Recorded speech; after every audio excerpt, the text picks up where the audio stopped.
Welcome to Module 3. Um,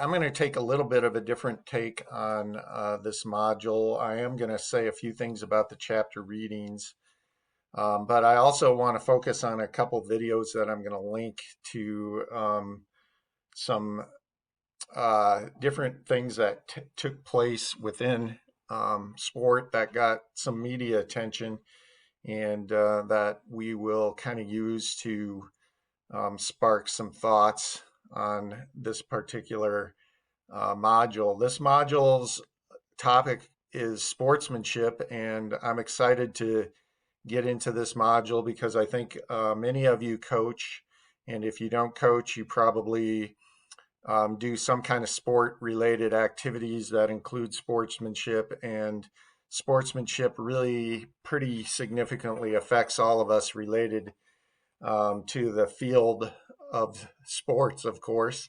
So I think there's a lot of practical application. I also think the readings this time are a little less heavy. And so I think you'll probably enjoy that a little bit more. So looking forward to seeing what people have to say.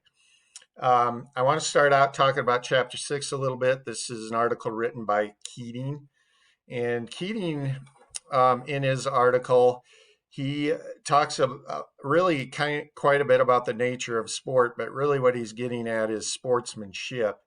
And his main argument is that he tries to make a distinction between a sportsman and somebody who is in athletics. And really what he's trying to say is there's sort of two different types of moral standards within sport, and one is less serious than the other. Um, the person who's in athletics is very serious about sport, and really what he's alluding to is like professional sports. And probably in the US, you would include things like college athletics in there. Whereas the sportsman is really somebody who doesn't care that much about winning, but just really plays the sport um, for the enjoyment of it. And so it's an interesting argument. It's pretty readable. So, I hope when you read through that one, you can kind of get a take for the angle that he is arguing. And it's pretty thought provoking. I think it's interesting. The second article, the one written by Fiesel, is really a refutation of the Keating article. And he argues more along the lines that all sports have a serious and a non serious aspect to them. It doesn't matter what level they are. And to be honest with you, I resonate a little bit more with his argument. Not saying that you have to, but it, I do think that, if you go to a high school athletic event, which under Keating's argument would probably be considered um, not athletics, but more sportsmen.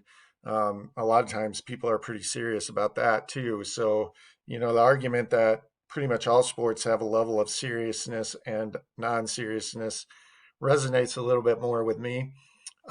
There was a quote on page 131 I want to read. And here he's kind of talking, he actually quotes Aristotle, and he's talking about Aristotle's description of a virtuous person.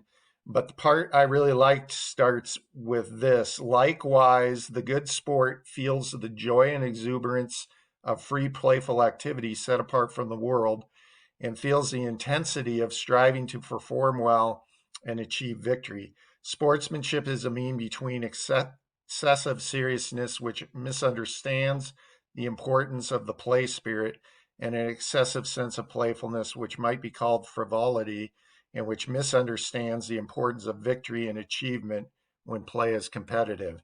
That is a big sentence, which tends to happen in this text sometimes, but I really like it, and when you read it in the book, maybe it makes a little bit more sense. But I really like what he's trying to say, which is that you kind of need both the serious and the non-serious. That's my experience in sports. It'd be interesting to see what you folks have to say about that. The next one, chapter 10, I believe it was, is the chapter by Borg. And this chapter is kind of, out of the four, probably the more difficult one to read. It's a whole breakdown of an incident that happened in the World Cup that is really well known. So you soccer buffs probably know this one better than the rest of us. But it was a World Cup game where Maradona had an obvious handball, but it was not called by the referees. So it's been used in philosophical arguments about sportsmanship and ethics for a long time, because there are those that argue that, Maradona should have admitted it was a handball, and then there's others who argue that he didn't, and the moral issue related to that. So it's a good example. And Borg's argument ultimately is similar to Keating's, actually, where he says there's a distinction between what he calls athletics and sportsmen, and athletics being like World Cup and serious sports. And his argument is, in those levels, they have really well trained and good referees, and they should be able to make the call. And if they don't, it's just part of the game, and the player has no obligation to, admit that they did anything wrong. So yeah. Also, I think some pretty solid arguments, but I'm not sure I agree with them all. But I'll keep my opinions out of this. Um, and then the last one, chapter 11, is on gamesmanship, and this article, the author argues primarily that gamesmanship is bad sportsmanship. However, he also argues that, or he kind of has a caveat, so to speak, that some gamesmanship actually adds or brings out excellence, and to him that's the key, and some does not.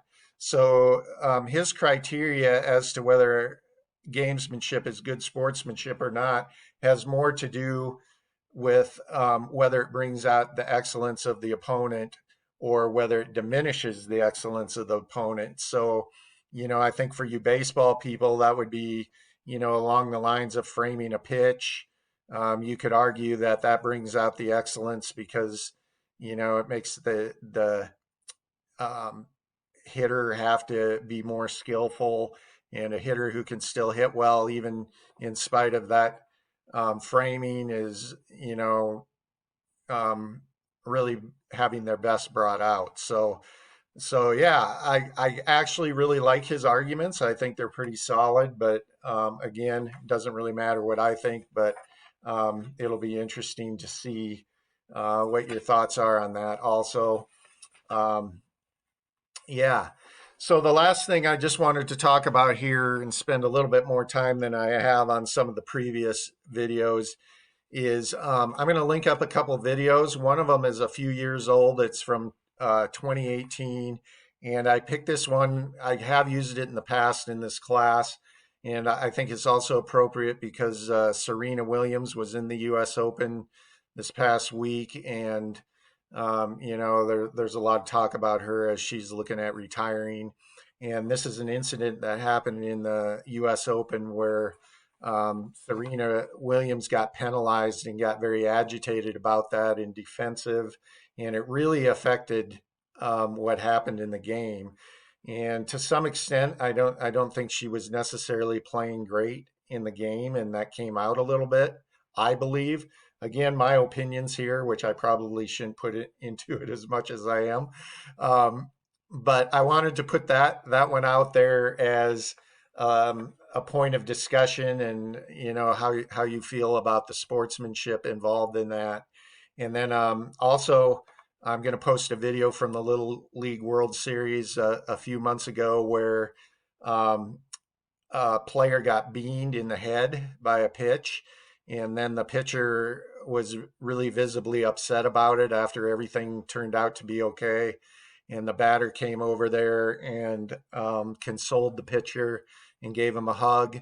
And, a lot of people were touting it as great sportsmanship, but I was actually kind of surprised to see some people being pretty critical about it, to the extent that, nobody should be that soft and some of that kind of stuff. So another one that, I'm interested to hear, if people have different takes on that, or if everybody agrees it's good sportsmanship, and how that might also relate to our readings, and how that relates to either the seriousness of the game or the not seriousness of the game.